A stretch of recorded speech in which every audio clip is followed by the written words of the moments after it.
आपल्याला हा एक तारीख पाक करून घ्यायचा.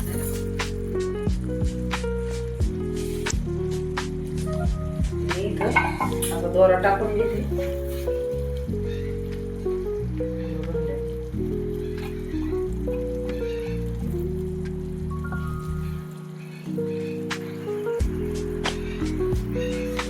गिरायची पावडर टाकते.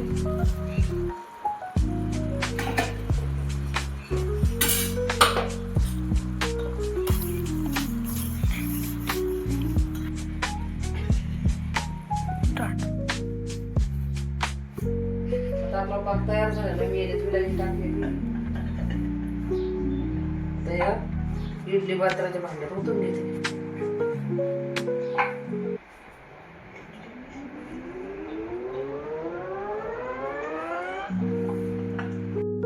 आता आमच्या घाट्या तयार झालेल्या आहेत. झाल्यात का नाही एकदम गुढीपाडव्याच्या घाट्यासारखे छान छान.